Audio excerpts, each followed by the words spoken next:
अगर मैं आपसे पूछूं कि धरती पर सबसे तेज दौड़ने वाला इंसान कौन सा है तो आपका जवाब होगा यूसेन बोल्ट।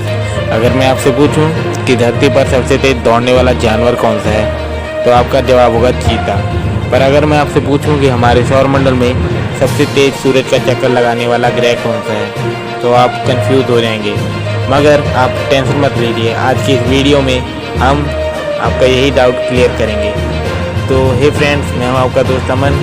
चलिए वीडियो को स्टार्ट करें। तो चलिए अब बात करते हैं हमारे सौरमंडल के 8वें ग्रह वरुण ग्रह की ऑर्बिटल वेलोसिटी के बारे में। वरुण ग्रह की ऑर्बिटल वेलोसिटी के बारे में जानने से पहले हमारा ये जान लेना जरूरी है कि orbital velocity is inversely proportional to distance, यानी जितना ज़्यादा डिस्टेंस होगा उतनी घट ऑर्बिटल वेलोसिटी होगी और जितना घट डिस्टेंस होगा उतनी ही ज़्यादा ऑर्बिटल वेलोसिटी होगी। तो चलिए अब जानते हैं वरुण ग्रह की ऑर्बिटल वेलोसिटी के बारे में। वरुण ग्रह की ऑर्बिटल वेलोसिटी 5.43 किलोमीटर पर सेकंड है और ये अपना एक चक्कर 165 सालों में पूरा करता है।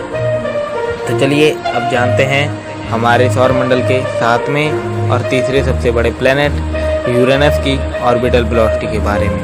यूरेनस की ऑर्बिटल वेलोसिटी करीब 6.8 किलोमीटर पर सेकंड है और यह सूरज के इर्द गिर्द अपना एक चक्कर 84 सालों में पूरा करता है।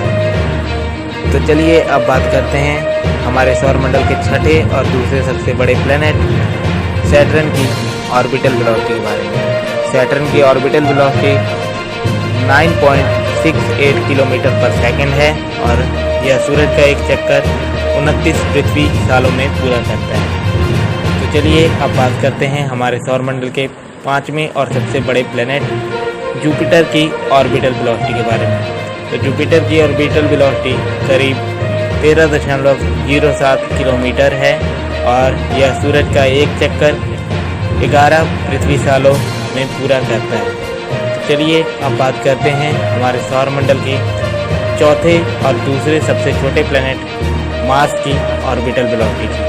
मार्स की ऑर्बिटल वेलोसिटी करीब 24.07 किलोमीटर पर सेकंड है और यह अपना सूरज के इर्द गिर्द एक चक्कर 687 पृथ्वी दिनों में पूरा करता है।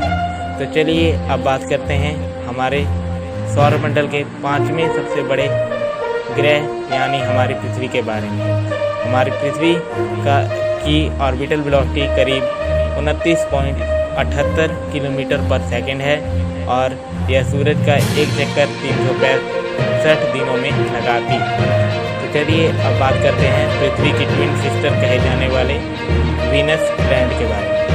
वीनस की ऑर्बिटल वेलोसिटी करीब 35.2 किलोमीटर पर सेकंड है और यह सूरज का एक चक्कर 225 पृथ्वी दिनों में पूरा करती है। तो चलिए अब बात करते हैं हमारे सौरमंडल के सबसे छोटे प्लैनेट मर्क्यूरी के ऑर्बिटल वेलोसिटी के बारे में। मर्क्यूरी की ऑर्बिटल वेलोसिटी करीब 47.363 किलोमीटर पर सेकंड है और सूरज का एक चक्कर 88 पृथ्वी दिनों में पूरा करती है। तो इस हिसाब से मरकरी हमारे सौरमंडल का सबसे तेज सूरज का चक्कर लगाने वाला प्लैनेट है, क्योंकि इसकी सूरज से दूरी सारे ग्रहों के मुकाबले बहुत घट है। इसी करके इसकी ऑर्बिटल स्पीड बहुत ज़्यादा है। तो वीडियो के आरंभ में ही मैंने बताया था कि orbital velocity is inversely proportional to distance, यानी जितना ज़्यादा डिस्टेंस होगा उतनी ही घट ऑर्बिटल वेलोसिटी होगी और जितना घट डिस्टेंस होगा उतनी ही ज़्यादा ऑर्बिटल वेलोसिटी होगी। उम्मीद करता हूँ आपको ये वीडियो अच्छी लगी होगी। अगर आपको ये वीडियो अच्छी लगी तो वीडियो को लाइक कीजिएगा, अगर बुरी लगी तो डिसलाइक कीजिएगा और ऐसे ही इंटरेस्टिंग और नॉलेजेबल वीडियोस के लिए चैनल को सब्सक्राइब कर लीजिए। तो मैं आपका दोस्त अमन मिलता हूँ आपसे अगली वीडियो में। तब तक के लिए जय हिंद, वंदे मातरम।